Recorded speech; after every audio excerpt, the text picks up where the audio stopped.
Kwanza kabisa tunapenda kumshukuru Mwenyezi Mungu. Tumefika salama hapa Cairo, Egypt. Ni jambo zuri na hali ya hewa iko vizuri, tunapambana kadri tunavyoweza. Kwa upande sisi wa magolikipa tumejiandaa vizuri, kama unaona tuna section za magolikipa ambazo zinatufanya tuweze kuwa bora, na imani kwa uwezo wa Mwenyezi Mungu kwa wale ambao tunayafanya mazoezini tutaenda kuhamishia kwenye mechi na tutafanikiwa.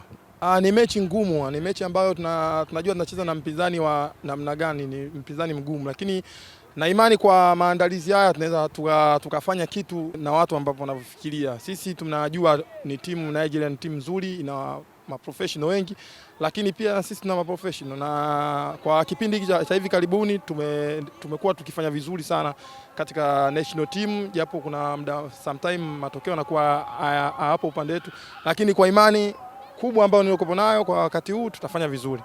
Maandalizi nayaona ni mazuri, Mwalimu Gamondi ana tactic nzuri, kwa tumeanza vizuri mazoezi kwa sababu tulipofika siku ya kwanza tulianza ku recover, nao tushaanza mazoezi, naamini maandalizi ni mazuri sana na tunaweza tukaenda kufanya kitu katika AFCON. Nilitamani kuwepo na nipo. Kitu ambacho natamani ni kwenda kuwakilisha nchi yangu vizuri. Natamani kwenda kufanya vizuri katika AFCON yangu ya mara ya kwanza.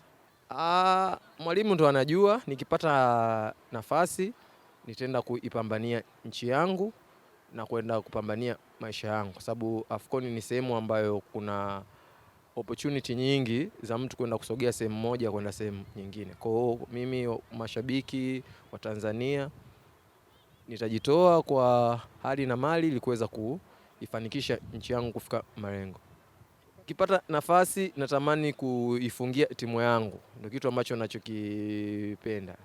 Nikiweza kuifungia goli timu yangu na kupata pointi 3, naamini kitakuwa ni kitu kizuri sana.